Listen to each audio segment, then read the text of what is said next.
자, 수험생 여러분 안녕하십니까? 열심히 공부하고 계시죠? 자, 우리는 지난 시간에 기본적으로 상품에 대한 다양한 폭, 그 다음에 넓이, 깊이. 자, 그래서 구색을 갖다가 말했었죠. 그래서 여러분이 칠판에 보고 있는 여기까지 지난 시간 마지막 했는데 기본적인 내용은 여러분이 잘 알고 계셔야 되고요.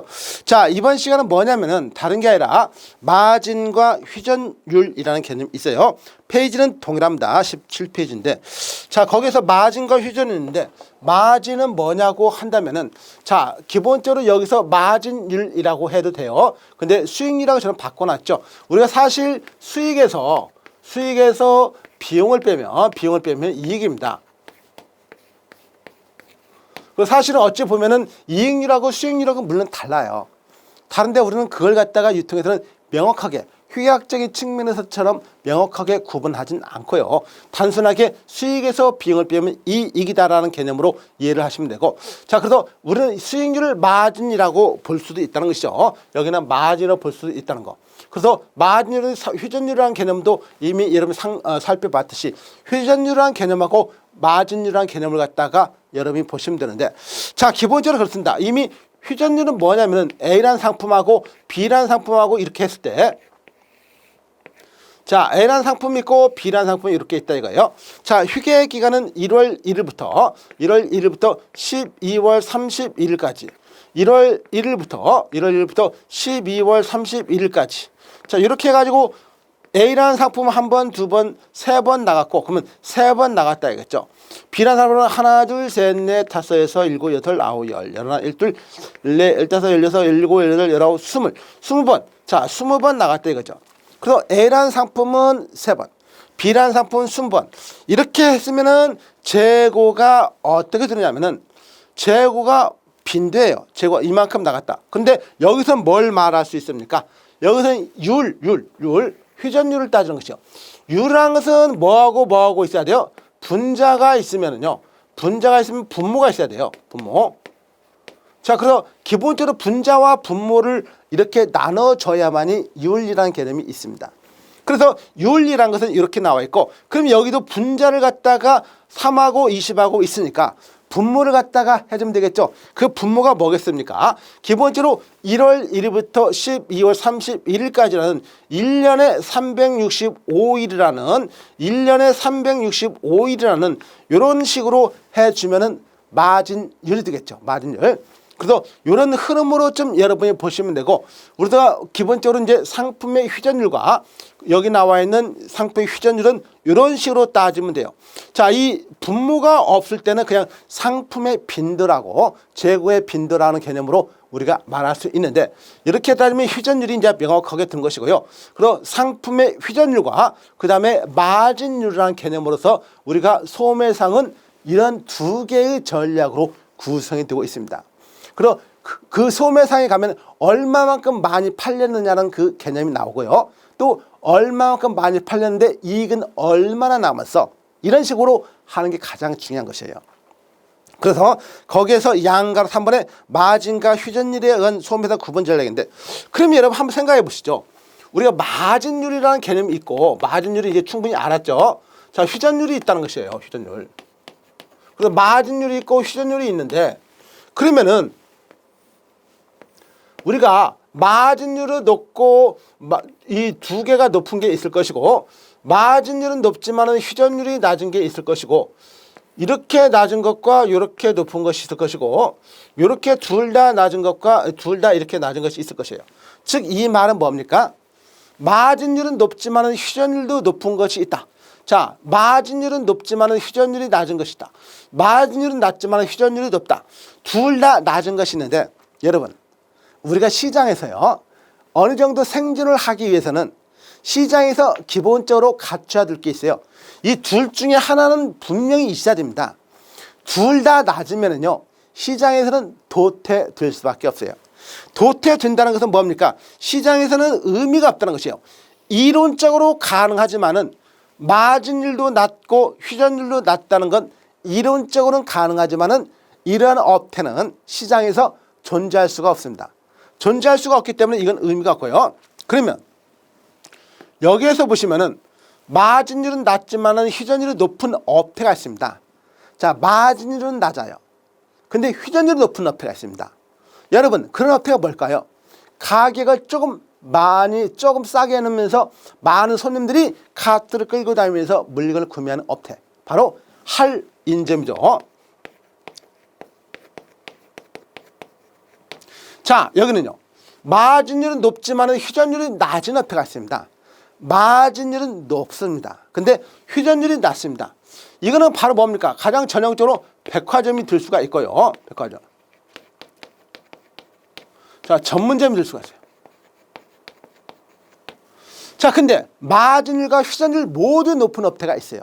자, 우리가 앞에서 배웠던 내용 중에서 소매업 수레바퀴 이론이라고 있었습니다. 소매업 수레바퀴 이론. 소매업 수레바퀴 이론에서 우리가 적용되는 업태하고 적용되지 않는 업태가 있었죠. 적용되지 않는 업태 중에서 뭐가 있었죠? 바로 편의점이 있었습니다. 편의점. 왜 편의점? 편의점은 저가격, 저마진, 저서비스가 아니라 고가격, 고마진이에요. 그래서 편의점은 기본적으로 이론적으로 따지면 이렇게 포함됩니다. 이렇게. 그래서 우리는 마진율과 회전율의 업태적인 구분을 봤을 때 이런 식으로 여러분이 알아주셔야 돼요. 시험을 준비하기 위해서는 이런 식의 내용으로 반드시 여러분 것으로 만들어 주셔야 되고, 그게 바로 거기에 나와 있는 양가로 2번에 양가로 3번 내용하고 같이 여러분이 알아주시면 됩니다. 자, 그렇게 하고 17페이지는 그 정도로 해서 넘어가고요. 18페이지로 넘어오시면 이제 소매상에 나와 있는 이론적인 개념이 있는데, 어쨌든 뭐 여기에서 나와 있는 것은 뭐 크게 저기한 건 없고, 자, 그래서 이제 여기 여러분들이 봤던 내용은 이 정도로 정리하시면 충분하고요.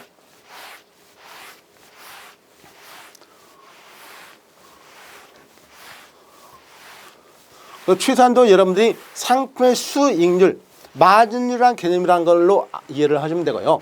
그런 흐름을 좀 여러분 것으로 좀 알고 있으셔야 돼요. 자, 이런 식으로 여러분 정리하시면 되고, 자, 그래서 이제 우리가 봤을 때 상품 자, 상품의 폭과 상품의 깊이.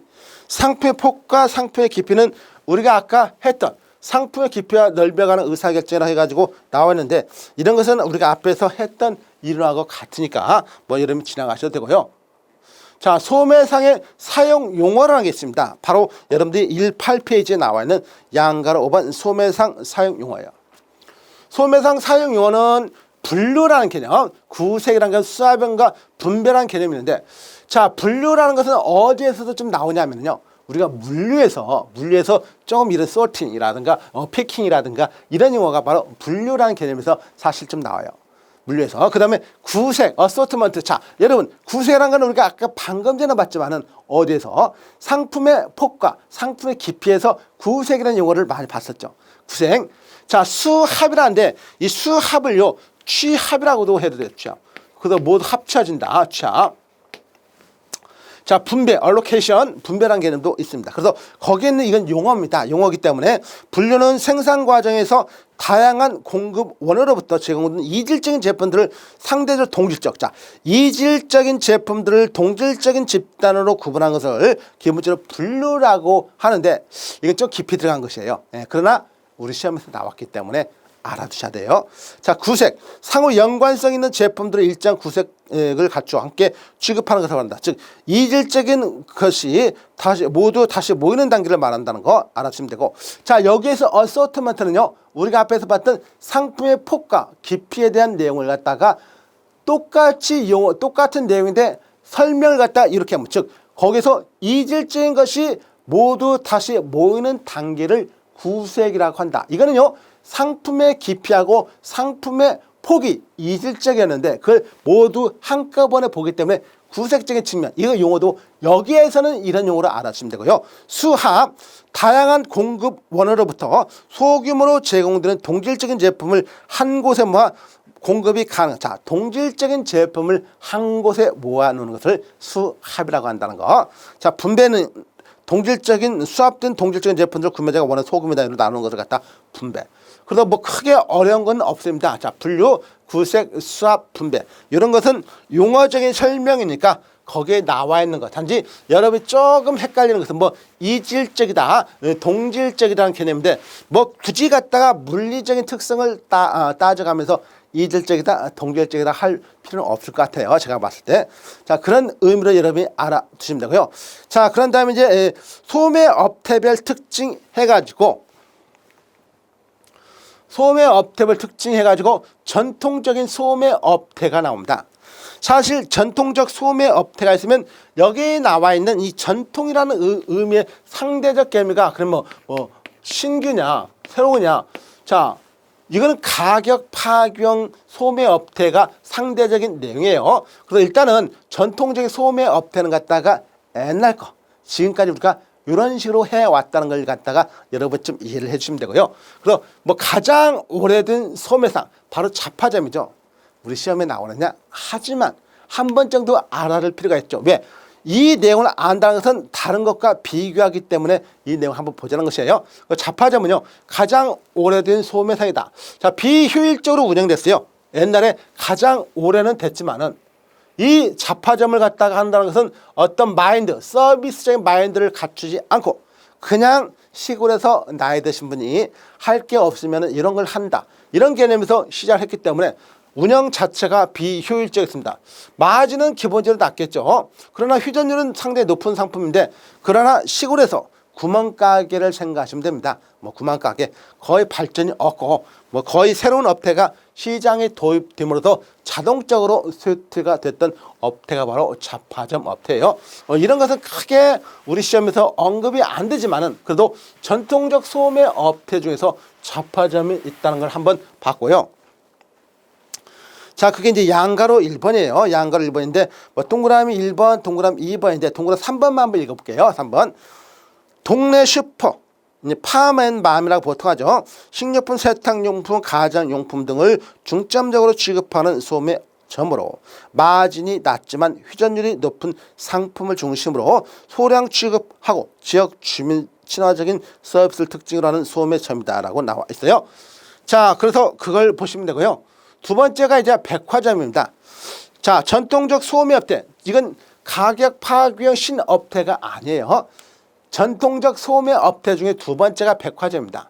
그리고 백화점은요, 신업태가 아니라는 거 알아주시면 되고, 물론 백화점의 출처는 1850년 프랑스에서 시작을 했습니다.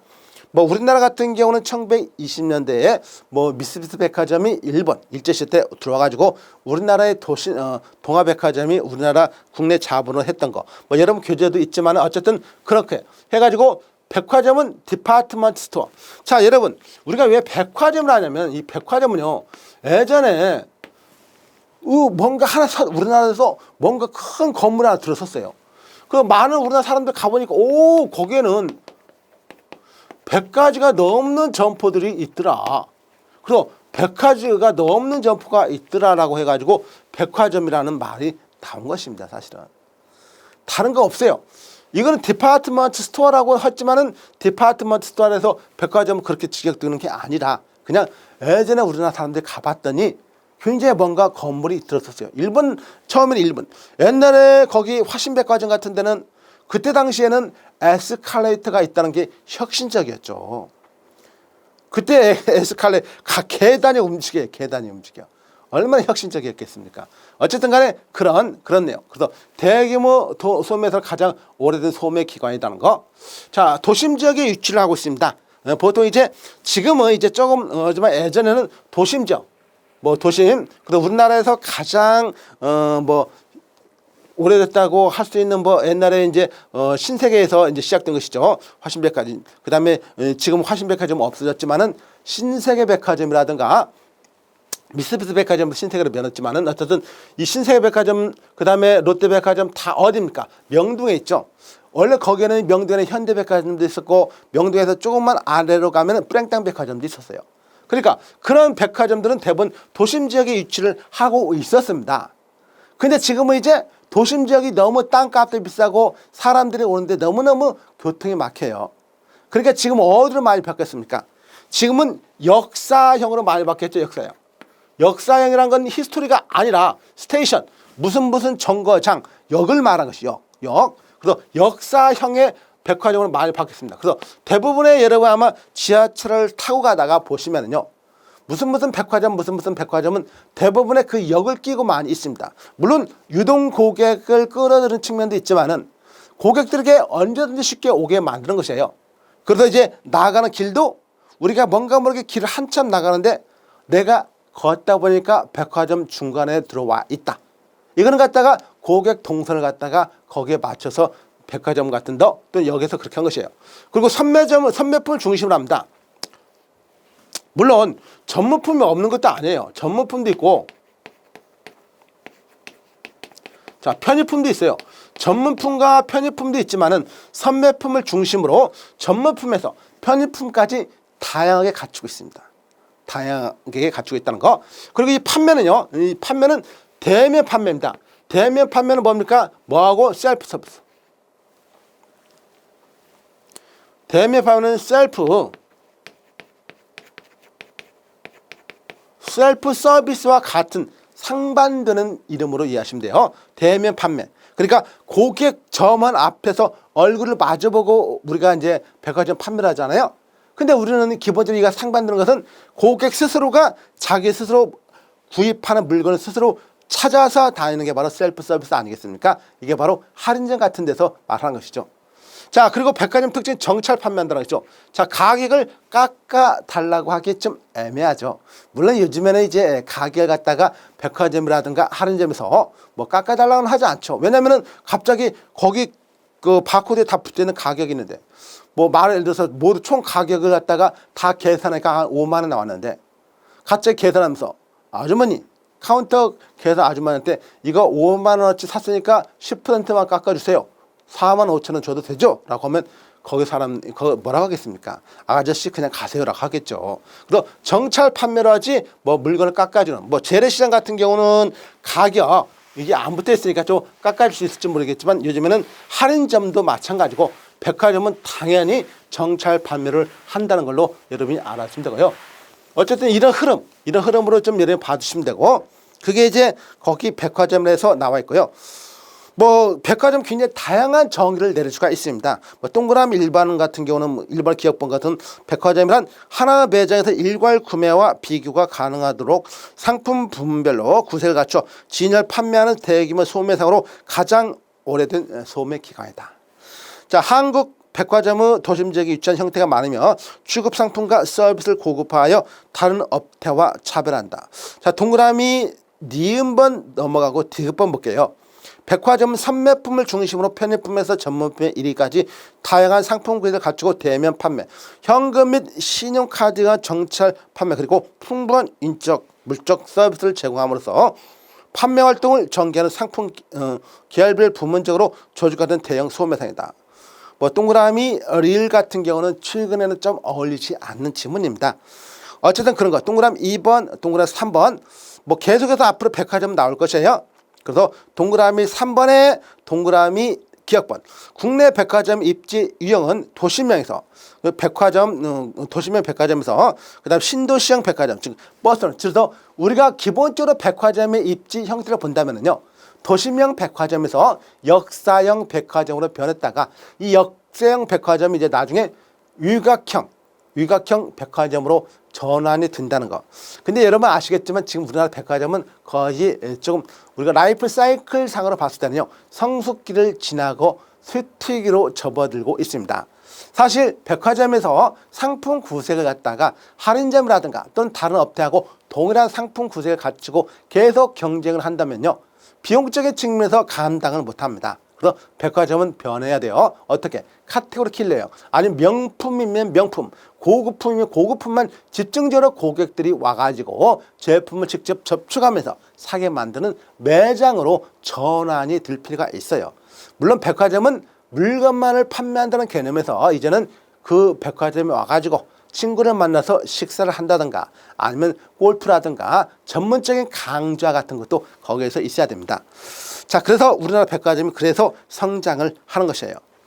자, 동그라미 3번 같은 경우 백화점 입지 선정 및 백화점 경영도 있다는 거. 동그라미 니은 같은 경우 중심 상업지역에 위치한 도심형 백화점의 경우 신업대 출현. 신업대라는 것은 할인점을 말하겠죠.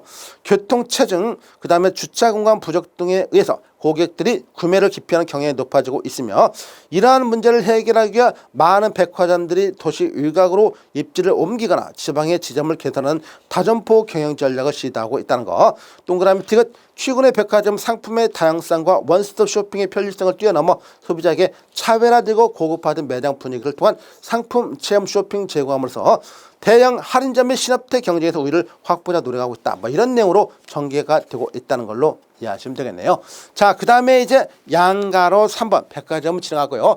똑같은 전통적 소매 업태입니다. 이제 슈퍼마켓을 보시면 돼요. 슈퍼마켓도 우리 시험에 자주는 안 나옵니다. 지금 거의 여러분 동네 슈퍼마켓 보시는 분 있나요? 거의 편의점으로 다 대체가 많이 되고 있죠. 슈퍼마켓 같은 경우는 거의 동네에서 찾아보기도 힘들기 때문에 역시나 시험에서도 잘 나오지 않아요. 그러나 우리가 업태적인 측면을 한번 본다면은 미국 뉴욕의 킹커렌이요. 킹커렌이 이 1940년대에 개점을 했습니다. 당연히 셀프 서비스 방식이었죠.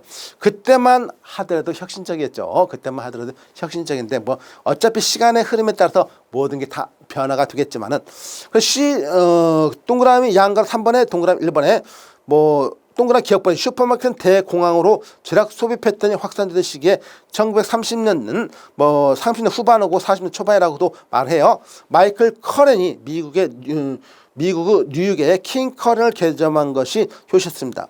뭐 미국에서 그때 당시에 뭐 대공황 시대에서 물건을 조금 저렴하게 판매를 하니까 소비자들이 엄청나게 구름처럼 몰려왔었죠. 동그라미 2번 슈퍼마켓 특징도 있는데 뭐 굳이 보지 않습니다. 자, 그래서 슈퍼마켓도 있다는 거. 전통적 소매업체 중에 하나가 슈퍼마켓도 있다는 걸로 여러분 이해하시면 되고요.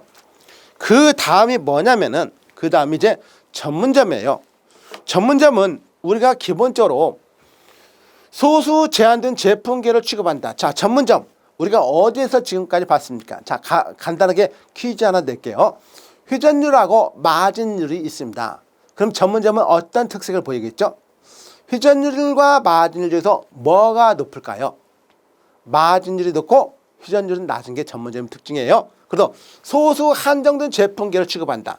자, 기본적으로 우리가 만약에 상품 구색을 갖다가 이렇게 갖추고 있는 업태를 우리가 앞에서 잠깐 봤습니다.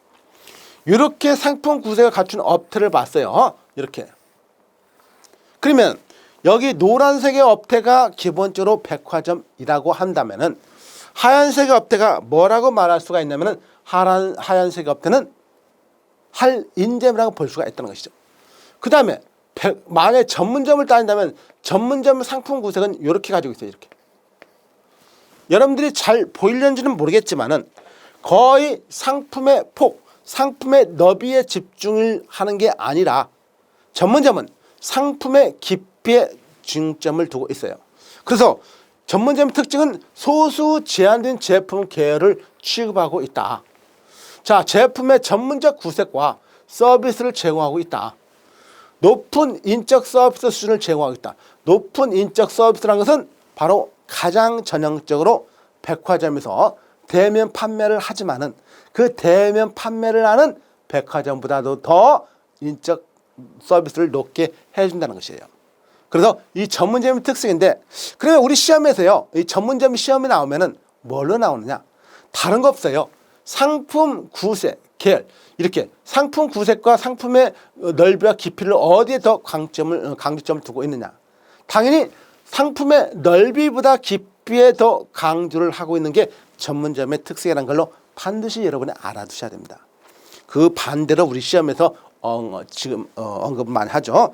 자, 거기에서 양가 4번 나와 있어요. 양가 4번에 동그라미 1번 전문점 정의라고 해서 동그라미 기억번에 전문점이란 고객에게 제공하고자 하는 상품이나 서비스를 전문점으로 집약하여 판매하는 소매업체로 하나의 제품 계열을 취급하기도 하고 소수 제한된 제품 계열을 취급하는 특정품 판매점을 의미한다. 동그라미 뒤은 전문점은 취급하는 제품 계열이 한정되어 있으나 해당 제품 계열에서 매우 다양한 품목들을 취급하며 취급하는 제품 계열의 폭의 정도에 따라 세분화가 가능하다. 동그라미 2번 전문점 특성도 있습니다. 다른 거 없어요. 그냥 이걸 말하고 있습니다. 상품의 깊이. 자, 동그라미 니은도 마찬가지고 디귿도 마찬가지이기 때문에 굳이 거기까지 깊이 모든 내용을 다 읽을 생각은 하지 마십시오. 특색, 특징 이런 걸로만 여러분 정리하시면 충분합니다. 자, 전통적 소매 업태 중에서 전문점을 봤고요. 자, 이제 전통적 소매 업태 중에서 뭘 보냐면은 거기에서 기업형 슈퍼마켓이라고 하는 SSM을 한번 보시죠. SSM. SSM은요, 기업형 슈퍼마켓. 이거는 사실 우리 이 기본적인 개념으로서 기업형 슈퍼마켓은 우리가 자, 법적으로요, 백화점과 할인점을 뭐라고 하냐면 유통산업발전법에서 대형마트라고 합니다. 대형마트. 그럼 대형마트인데요. 대형마트인데 요즘에는 조금 많이 시들했지만은 대규모 점포라고도 보통 하죠. 대규모 점포. 이거를 그래서 대규모 점포라고 보통 말합니다. 그 유통산업발전법에서 명의수 대규모 점포란 뭐냐? 동그라미 1번, 2번, 3번. 그래서 뭐 하나, 둘 이상의 연접되는 건물 안에 자 상시 운영되는 매장일까? 매장 면적이 넓게 3,000제곱미터 이상일까? 이 세 가지 AND가 돼야 됩니다. 우화가 아니라 AND가 돼야만이 그 대규모 점포라는 기준으로 나와 있어요. 근데 이것보다 더 적은 게 있어요. 그래서 업태들이 이 굉장히 유통업태들이 골목 상권하고 굉장히 치열하게 많이 다툽니다. 그래서 2010년도, 2009년도부터 해가지고 막 데모하고 난리였어요. 그래서 그때 당시에 막 골목 상권을 갖다 침해한다 해가지고 막 그냥 난리였었고, 그때 당시 유통산업발전법에서 막 계속 개정된다 했는데 어쨌든 그때는 백화점들이 조금은 힘이 셌었죠. 뭐 정권 차원에도 있을 것이에요. 백화점. 그래서 골목 상권을 보호보다는 대규모 업태를 갖다가 보호하는 그런 전략이 많이 나왔기 때문에 그때 당시에 그래서 그때는 준대규모 점포라고 했습니다. 대규모 점포에 준하는 점포예요.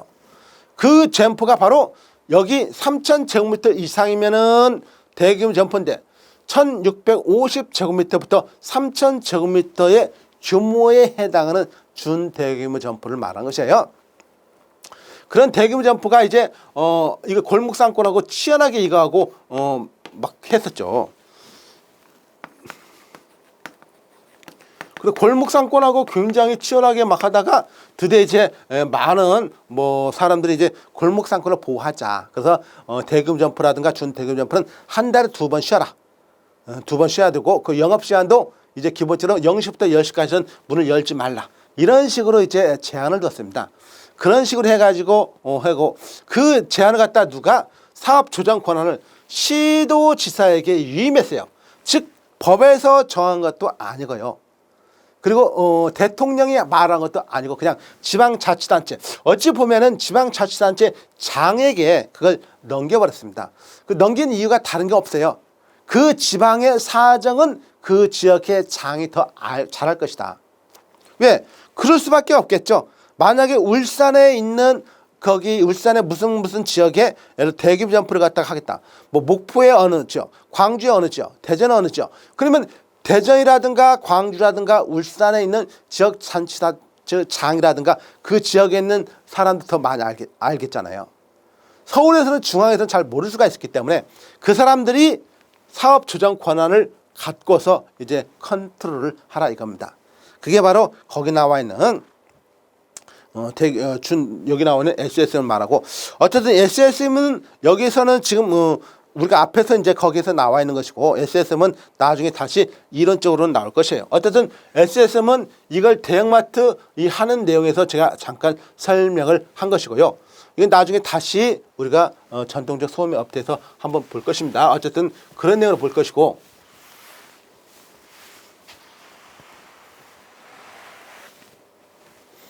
자, 그 다음에 이제 뭘 보시냐면은 편의점을 한번 보세요. 편의점. 편의점은 컨비니언스 스토어. 자, 말 그대로입니다. 컨비니언스라는 게 편리하다는 거잖아요. 편리한 가게니까 편의점을 해가지고 우리나라에서 한 것이에요. 우리나라가 편의점은요, 1900 이미 제가 88 올림픽 전에 88 올림픽 때 우리나라 여기 강남구에서 시작된 것이 세븐일레븐이었죠. 원래 편의점 시초가 세븐일레븐인데 오전 7시에 문을 열어가지고 오후 11시까지 영업을 한다고 해서 세븐일레븐이에요. 근데 이게 우리나라에 들어왔어요. 우리나라에 들어오니까 오전 7시부터 오후 11시까지만 하더라도 영업을 굉장히 많이 하는 것인데 우리나라에서는 24시간 영업을 해버리겠대요. 24시간. 그래서 새벽 2시에도 이제 물건 사러 와도 된다는 것이에요. 근데 그때 당시에는 조금 호응이 있었죠. 지금은 이제 24시간 영업을 해봤자예요. 오히려 보통 12시 또 11시까지는 닫고 이렇게 하는 게 훨씬 더 유리합니다. 편의점도. 왜냐하면 문을 그렇게 24시간 열어놔봤자 뭐 오피스라든가 그런 데는 괜찮은데 유동인구가 그래도 새벽이라든가 좀 있는 데는. 근데 그렇지 않은 편의점은 알아서 문을 닫는 게 훨씬 유리합니다. 그리고 이 편의점은요, 가격적인 측면에서 높은 가격을 유지합니다. 자, 기본적으로 저렴한 게 아니라 그래도 조금은 높아요. 뭐하고 비교했을 때. 할인점이라든가 슈퍼마켓에 나와 있는 다른 똑같은 동일한 제품의 가격에 비교했을 때는 조금 가격이 높습니다. 그래서 기본적으로 다소 높은 가격을 유지한다고 이렇게 나와 있어요. 다소 높은 가격을 유지한다. 근데 그래서 이 다소 높은 가격을 유지하기 때문에 우리가 소매업 수레바퀴 이론에서 이 이론이 적용되지 않는다고 그랬죠. 수레바퀴 이론에 적용되지 않는 업태가 바로 편의점이라고 했잖아요. 왜? 마진율과 휴전율이 모두 다 높기 때문에 그런다 했어요. 그리고 기본적으로 이 편의점은요, 시간적으로 편리합니다. 그리고 거리상으로 편리합니다. 그리고 상품 선택에 편리합니다. 이용에 편리합니다. 이 네 가지 때문에 높은 가격을 조금 받아도 되는 것이에요. 높은 가격을 받는 이유가 뭐냐라고 묻는다면은 이 네 가지를 말해주면 돼요. 시간적으로 편리하지 않느냐 이거예요. 네가 새벽 2시에 와가지고 새벽 2시에 내가 만약에 집에서 너무 배가 고파요. 그 집에 창장을 열어봤더니 먹을 게 하나도 없네. 라면도 없어요. 야, 이때 라면 하나만 삶아 먹어도 좋겠다 해가지고 밖을 나갔어요. 모두 문을 닫고 있어 봐요. 정말 미치겠죠. 근데 저기 불빛이 있으면서 편의점 하나 딱 보입니다.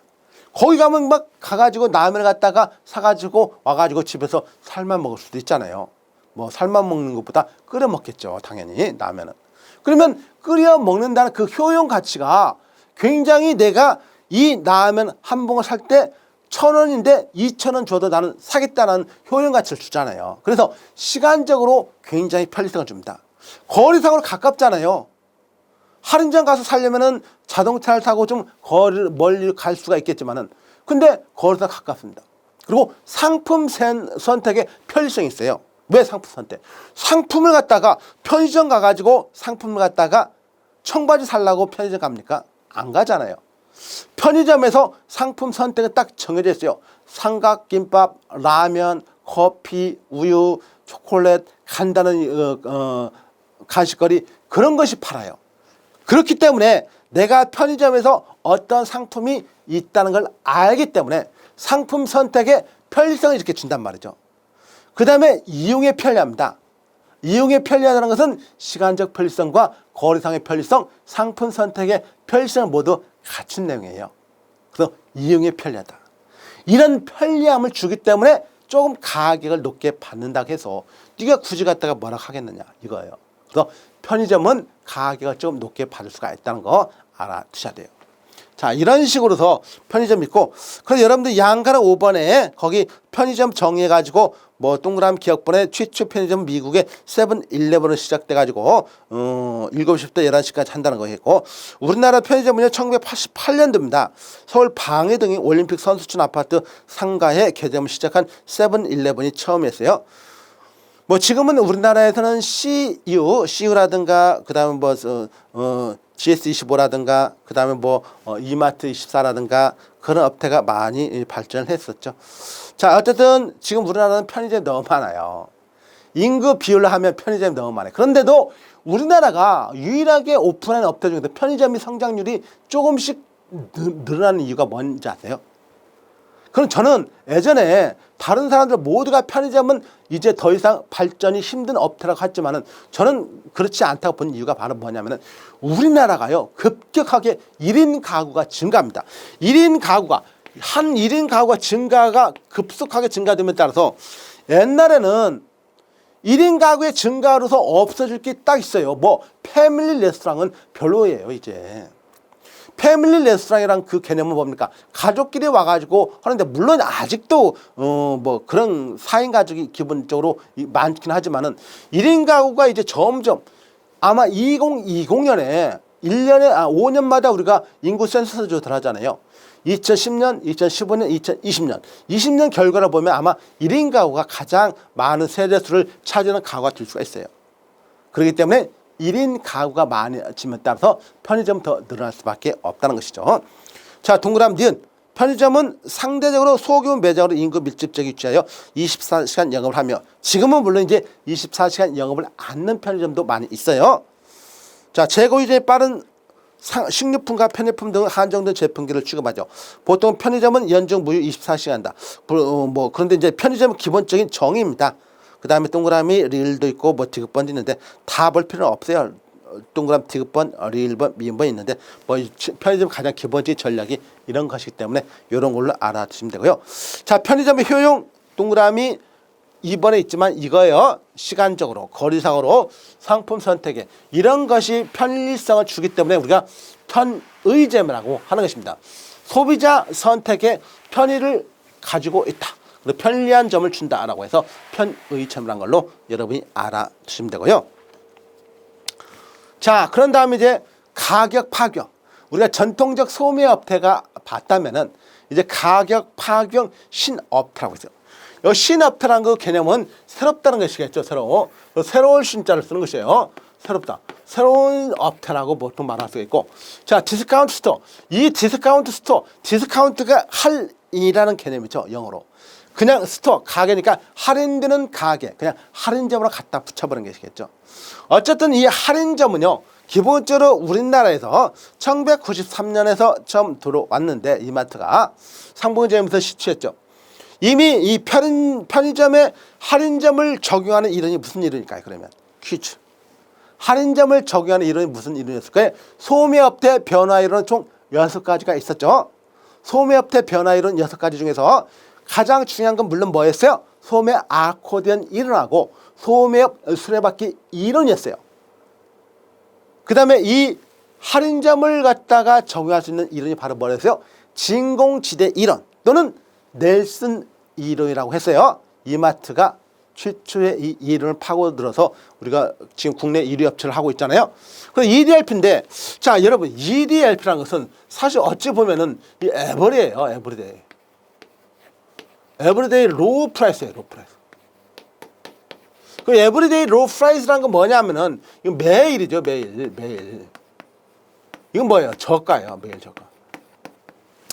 근데 여러분, 사실 이게 영어 자체를 한번 학문적으로 한번 제가 따져봐요. 매일 저가란 말이 통용되지 않습니다. 사실은 매일 저가란 것은 오늘 1,000원을 냈으면 내일은 999원 해야 돼요.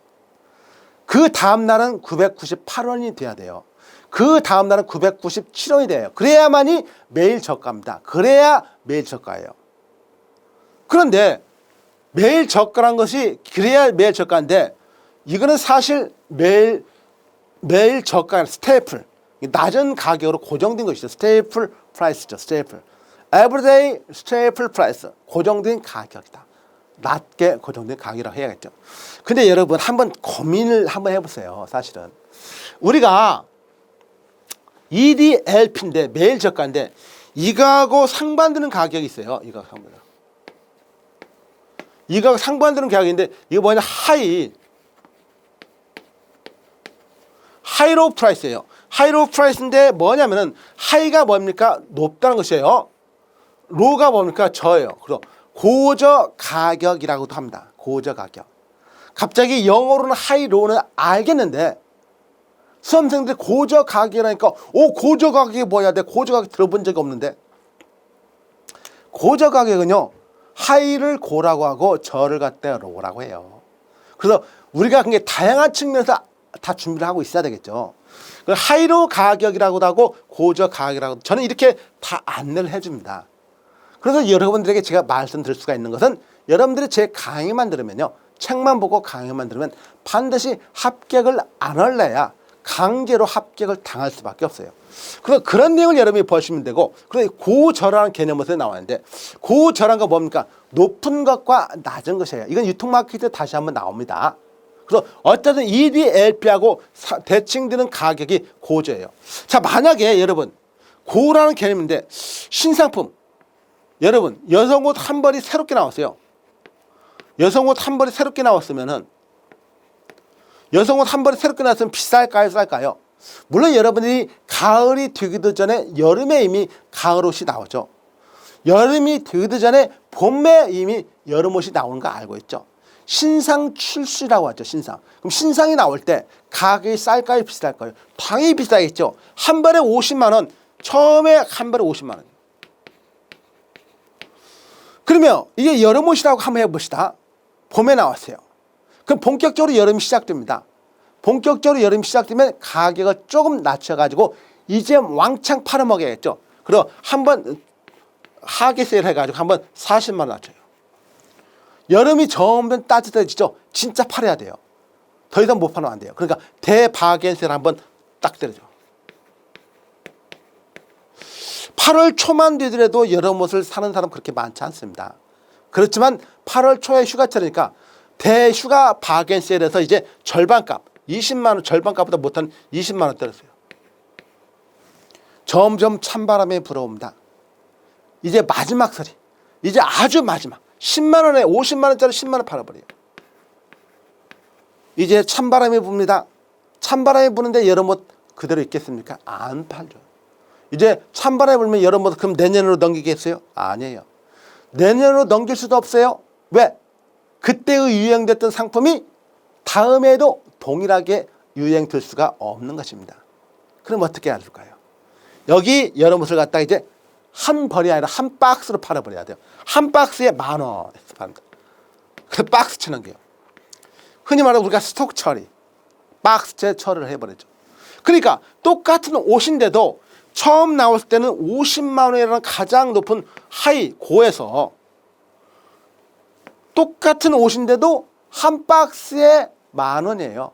가장 낮은 저로 됐어요. 고저. 그래서 고저 가격이 되는데 이거는 상품이 달라서 가격이 달라진 게 아니에요. 상품은 동일합니다. 상품은 동일한데 가격이 다르죠. 이런 걸 뭐라고 하죠? 전형적인 가격 차별이라고 그래요. 이런 것을 가격 차별이라고 합니다. 가격 차별이라는 것은 뭡니까? 동일한 상품에 대해서 다른 가격을 책정하는 것이에요. 다른 상품에 대해서 다른 가격을 책정하는 것을 가격 차별이 아니다. 가격 차별은 동일한 상품에 대해서 가격을 다르게 책정하는 것을 가격 차별이라고 하는 것입니다. 그래서 이렇게 할 때 가격 차별이 바로 하이로고, 이거와 대응되는 게 바로 EDLP였고, 이런 식으로 성립됐다는 것이에요. 그래서 Everyday Low Price. 자, 가격 파괴형 첫 번째 가장 중요한 게 바로 할인점인데, 할인점에서 가장 중요한 게 첫 번째가 EDLP 전략을 쓰고 있다. EDLP 전략을 어떤 업체에서 쓰고 있습니까? 할인점이라는 업체에서 쓰고 있는 것이에요. 그러면 이 하이로우 전략은 어떤 업체에서 쓰고 있겠어요? 이런 것은 백화점과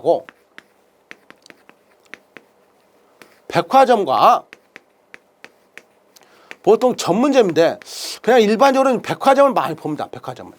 백화점에서 이렇게 하고, 여기 백화점 보고 예전에 슈퍼마켓이라고도 했는데 요즘 그냥 백화점으로만 여러분 이해하셔도 됩니다. 그리고 하이로우 가격 전략은 백화점, 그 다음에 EDLP 가격 전략은 기본적으로 할인점을 씁니다. 자, 셀프 서비스를 하죠. 셀프 서비스라는 것은 우리가 백화점에서 주로 어떤 서비스? 대면 서비스를 했어요. 셀프 서비스는 아시죠? 셀프, 자기 스스로 서비스를 한다는 거. 자, 그 다음에 중요한 건 뭡니까? 바로 자체 브랜드 상품. 여러분, 이마트에 가는데 이마트 라면이 있는가 혹시 봤나요? 지금은 어쩔지 모르겠지만 예전에 이마트 가니까 이마트 라면이 있었어요. 빨간 옷을 입었어요. 봉다리가 빨갛다는 것이에요. 근데 빨간 옷을 입으면 어떤 생각을 많이 듭니까?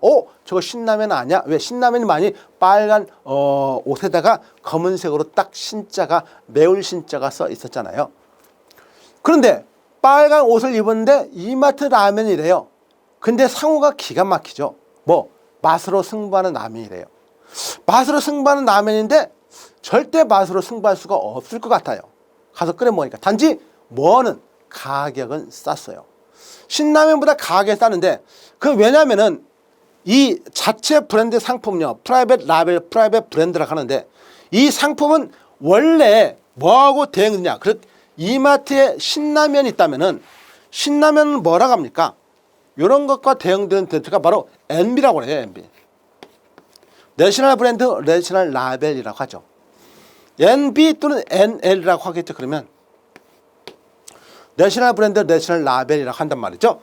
그러면은 기본적으로 NB, NL이라고 한다면은 자체 브랜드 상품이고 여기 나와 있는 이런 걸로 한다면은 여기 NB 같은 경우는 원래 공장에서 그러니까 농심 신라면이잖아요.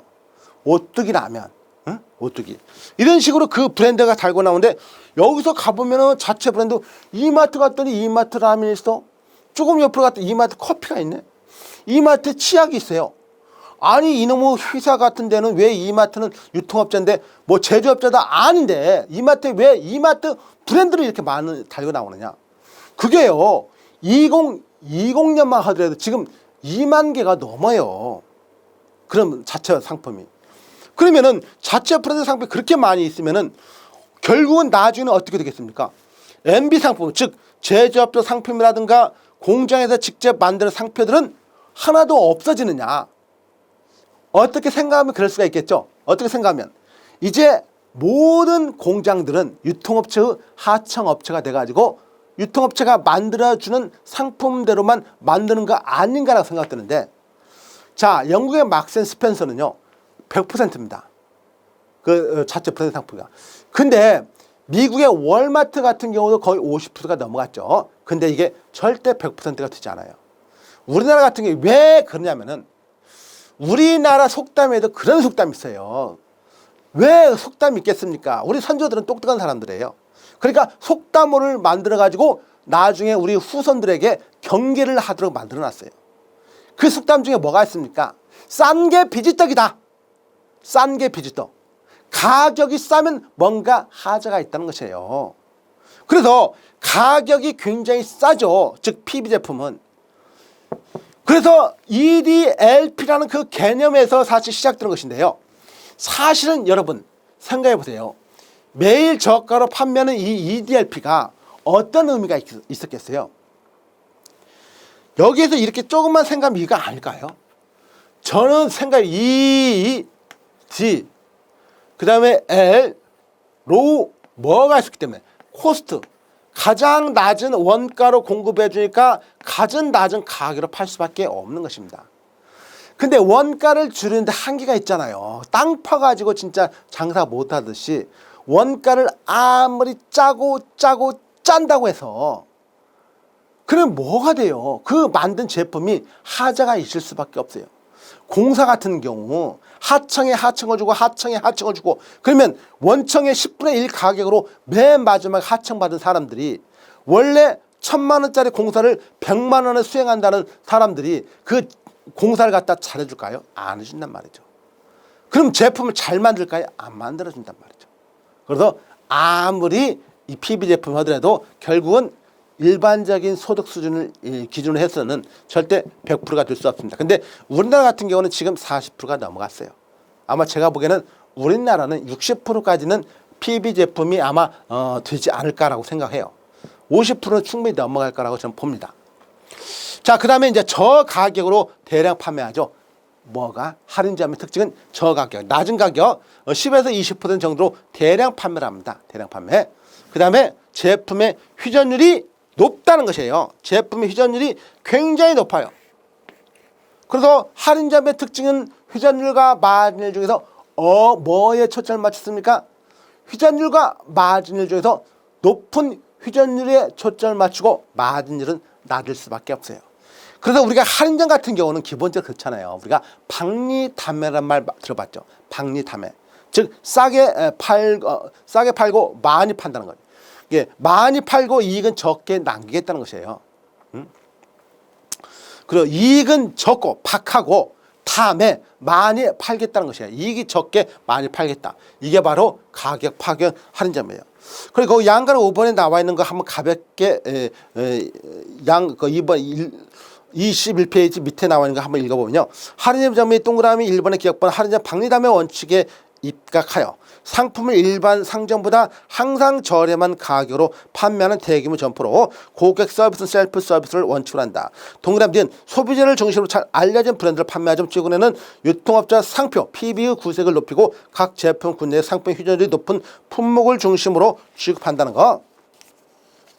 자, 동그라미 디귿번도 한국형 할인점 주요 특징은 식품류와 비식품류 취급, 대량 판매, 저가격, 입점업체의 인력 파견, 매장 설비의 저렴한 최대한 경비 절감 등을 들 수 있대요. 양가로 이번에 할인점 특징 있죠. 동그라미 기억번 할인점 특성은 저렴한 가격의 일반 브랜드 판매 셀프 서비스, 건물 임대료가 저렴한 지역에 위치해서 평범한 내부 시설과 강력한 매일 저가 정책을 추가함에 있다. 동그라미 뒤은 할인점은 점차적으로 자체 브랜드 상품은 PB, PL, B를 높이고 있다. 영국의 막센스에서 그 다음에 테스코 월마트 자 이렇게 가지고 있는데 어쨌든 여러분 보시면 되고 동그라미 디귿번은 할인점은 정기적으로 저가격 10에서 20%로 대량은 판매하고 있다는 걸로 여러분이 알아두시면 됩니다. 자 여기까지가 이번 시간이었고요. 다음 시간에 계속해서 창구형 휴현재 창구형 매장을 살펴보도록 하겠습니다. 수고했습니다.